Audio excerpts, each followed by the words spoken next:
കാരുണ്യാഭിഷേകം, ആരാധിക്കുന്ന ജീവിതങ്ങളിൽ കാരുണ്യാഭിഷേകം, കാരുണ്യാഭിഷേകം. ഈശോയിൽ ഏറ്റവും പ്രിയമുള്ളവരെ, നമ്മുടെ കേരളത്തിൽ വളരെ ദുഃഖകരമായ ഒരു വലിയൊരു സംഭവം നാം എല്ലാവരും കണ്ട് മനസ്സേറെ വേദനിക്കുന്ന ഈ നിമിഷത്തിൽ നമുക്ക് ചെയ്യാൻ പറ്റാവുന്ന ഏതാനും കാര്യങ്ങളാണ് അച്ഛൻ നിങ്ങളോട് പങ്കുവയ്ക്കുവാൻ ആഗ്രഹിക്കുക. ഒന്ന്, ഈ ദുഃഖത്തിൽ നമുക്ക് അവിടെ ചെന്ന് സഹായം ചെയ്യുവാൻ കഴിഞ്ഞില്ലെങ്കിൽ സാധിക്കുന്നവരുടെ സഹായം ഉണ്ടാകണം.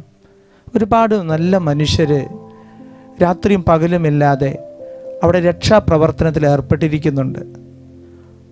നമുക്കും സാധിക്കുന്ന സഹായം ചെയ്യാൻ സാധിച്ചില്ലെങ്കിൽ ആ രക്ഷാപ്രവർത്തനത്തിൽ ഏർപ്പെട്ടിരിക്കുന്ന മക്കൾക്ക് വേണ്ടി നമ്മൾ പ്രാർത്ഥിക്കണം. കാരണം അവരുടെ ജീവൻ പോലും പണയം വെച്ച് ചെയ്യുന്ന ഈ പ്രവർത്തനത്തിൽ നമ്മുടെ പ്രാർത്ഥന ഒരു വലിയൊരു ശക്തിയാണ്. അതോടൊപ്പം തന്നെ പരിക്ക് പറ്റി ഭയപ്പെട്ട് ആശുപത്രികളിൽ ആയിരിക്കുന്നവർ മാത്രമല്ല, ചിലപ്പോൾ പല സ്ഥലങ്ങളിലും എങ്ങനെയെങ്കിലുമൊക്കെ ജീവൻ നിലനിർത്തി പോകുന്ന മനുഷ്യരുണ്ടാകാം.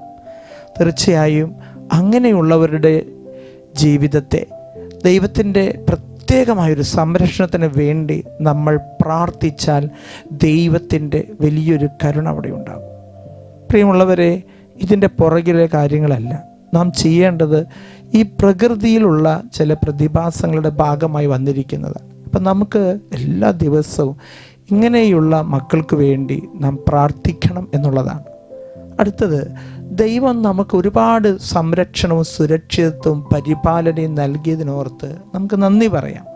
എല്ലാ ദിവസവും നമുക്ക് എത്രമാത്രം സുരക്ഷിതത്വമാണ് ദൈവം നൽകിയിരിക്കുന്നത്. ഇങ്ങനൊരു സംഭവം നടന്നപ്പോൾ നമ്മളൊക്കെ എത്രയോ ഭാഗ്യവാന്മാരാണെന്ന് പറയും. പക്ഷെ പറച്ചിൽ മാത്രമല്ല, നമ്മൾ ദൈവത്തിന് നന്ദി പറയണം. നമുക്ക് വേണ്ടി മാത്രമല്ല, ഒരുപാട് മനുഷ്യർ ദൈവം ഇങ്ങനെ പരിപാലിക്കുന്നുണ്ട്. പക്ഷെ പ്രകൃതിയിലെ ചില സ്ഥലങ്ങളിലൊക്കെ പ്രത്യേകത കൊണ്ട് അങ്ങനെ സംഭവിക്കുന്നു. അതുകൊണ്ട് അതിൻ്റെ ഭാഗത്തുള്ളവരുടെ ഭയം, ആ ഭീതി, അത് വിട്ടുമാറാൻ, അവരുടെ ജീവിതത്തിൽ സാധാരണ നിലയിലേക്ക് എത്താൻ ആരുടെയെങ്കിലുമൊക്കെ ബന്ധുമിത്രാദികളാണ് ഇതിലകപ്പെട്ടിട്ടുള്ളത്. അവരുടെയൊക്കെ മനസ്സിൻ്റെ വേദന ഈ സമയം നമുക്ക് ഈശോയ്ക്ക് സമർപ്പിച്ച് അവർക്ക് വേണ്ടി നമുക്ക് പ്രാർത്ഥിക്കണം. പ്രിയമുള്ളവരെ, ഈ ദിവസങ്ങളിൽ ശക്തമായ പ്രാർത്ഥന, ഈ കാലവർഷക്കെടുതി ഉണ്ടാകാതിരിക്കാനും എല്ലാം സമാധാനപൂർണ്ണമായിരിക്കുവാനും വേണ്ടി നമുക്ക് പ്രത്യേകം പ്രാർത്ഥിക്കാം.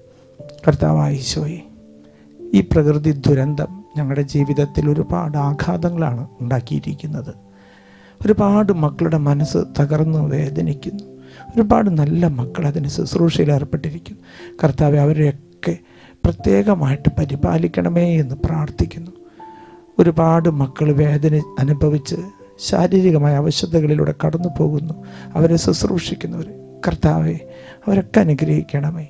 ജീവിതത്തിൽ ഈ ഒരു വേർപാട് മൂലം ബന്ധുമിത്രാദികളുടെ സങ്കടവും വേദനയൊക്കെ സമർപ്പിക്കുന്നു. കർത്താവെ, അവരെല്ലാം ആശ്വസിപ്പിക്കണമേ.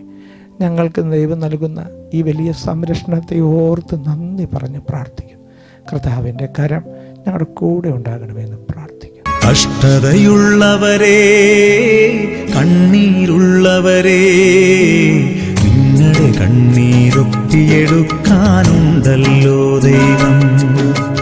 നിങ്ങളുടെ കഷ്ടത മാറ്റിയെടുക്കാനുണ്ടല്ലോ ദൈവം.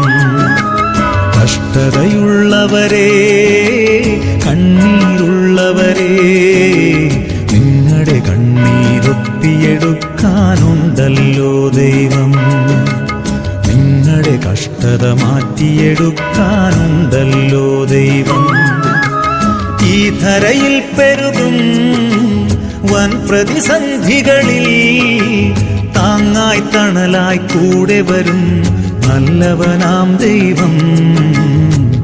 നൽതുണയായി കൂടെ വരും സ്നേഹിതനാം ദൈവം. നൽതുണയായി കൂടെ വരും സ്നേഹിതനാം ദൈവം. കഷ്ടതയുള്ളവരെ, കണ്ണീരുള്ളവരെ, നിങ്ങളുടെ കണ്ണീരൊപ്പിയെടുക്കാനുണ്ടല്ലോ ദൈവം. ഞങ്ങളുടെ കഷ്ടത മാറ്റിയെടുക്കാനുണ്ടല്ലോ ദൈവം. പരിശുദ്ധ പരമദിവ്യ കാരുണ്യത്തിന് എന്നേരം ആരാധനയും സ്തുതിയും പുകഴ്ച ഉണ്ടായിരിക്കട്ടെ. പരിശുദ്ധ പരമദിവ്യ കാരുണ്യത്തിന് എന്നേരം ആരാധനയും സ്തുതിയും പുകഴ്ച ഉണ്ടായിരിക്കട്ടെ. പരിശുദ്ധ പരമദിവ്യ കാരുണ്യത്തിന് എന്നേരം ആരാധനയും സ്തുതിയും പുകഴ്ച ഉണ്ടായിരിക്കട്ടെ.